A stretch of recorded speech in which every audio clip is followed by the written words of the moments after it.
ఇస్తున్నాం. Okay. Right. ఇదే అంశానికి సంబంధించి నరాల సత్యనారాయణ గారు టీఆర్ఎస్డి స్టేట్ ప్రెసిడెంట్. సత్యనారాయణ గారు వెల్కమ్ అండి. ఏదైతే ఇప్పుడు ఈ ఆపరేషన్ సింధూర్ తర్వాత ఈ అమర్నాథ్ యాత్ర పైన కూడా ఏదైతే ఉగ్రవాదులు కూడా గతంలోనే చెప్పారు, మేము ఖచ్చితంగా ప్రతీకారం తీసుకుంటామంటూ కూడా ఆపరేషన్ సింధూర్ తర్వాత చెప్పారు. ఈ నేపథ్యంలో అమర్నాథ్ యాత్రకైతే కొన్ని లక్షల మంది భక్తులు అయితే వెళ్తూ ఉంటారు. గతంలో కూడా ఈ యాత్ర పైన కూడా చాలా వరకు అటాక్లు అయితే జరిగి చాలా మందిని ప్రాణాలు తీసిన ఘటనలు కూడా ఉన్నాయి. ఈ నేపథ్యంలో ఈ భద్రత పెంచారా, దీనిపైన మీరు ఎట్లా చూస్తారు? అమర్నాథ్ యాత్ర అనేది మనకు ఆచారంగా వస్తున్నటువంటి మన భారతదేశంలో అమర్నాథ్ యాత్రను ఒక దైవంగా కొలుస్తూ వేల మంది వెళ్తూ ఉంటారు. మరి ఈ మధ్యలో జరిగినటువంటి సంఘటనలు అంటే ఆపరేషన్ సింధూర్ కానీ ఈ పెహల్గాం దాడి తర్వాత మరి ఈ అమర్నాథ్ యాత్రకు వెళ్తే పాకిస్తాన్ నమ్మడానికి లేదు. ఇప్పటికీ నరేంద్ర మోడీ గారు చెప్పారు, ఇంకా పాక్ తోటి మనకి యుద్ధమే జరుగుతుందని మనం ప్రకటించడం జరిగింది.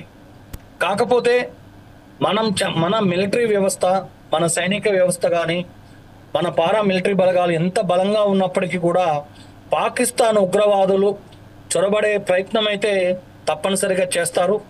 అయినప్పటికీ కూడా వేలాది మంది, లక్షలాది మంది యాత్రికుల యొక్క ప్రాణాలను రక్షించవలసిన బాధ్యత మన కేంద్ర ప్రభుత్వం మీద ఉన్నది. కాబట్టి నాకు తెలిసి అంత ఆషామాషిగా అయితే ఉండదు.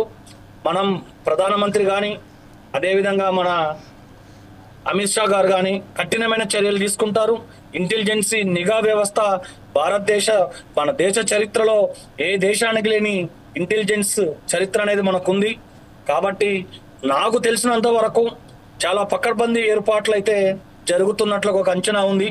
అమర్నాథ్ యాత్రకు వెళ్లే వారిలో చాలా మంది మిత్రులు, చాలా మంది కుటుంబ సభ్యులు కూడా వెళ్తున్నారు మాకు సంబంధించినంత వరకు.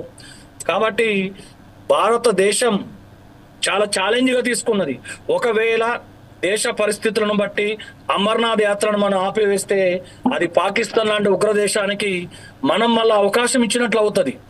మన దేశం ఎన్నటికీ కూడా భయపడదు. ఇప్పటికే పాకిస్తాన్ మూకలపై, ఉగ్రవాద సంస్థలపై 3 దాడులు మనం చెప్పాం. పాకిస్తాన్ ఇప్పటికే తోక ముడిచింది.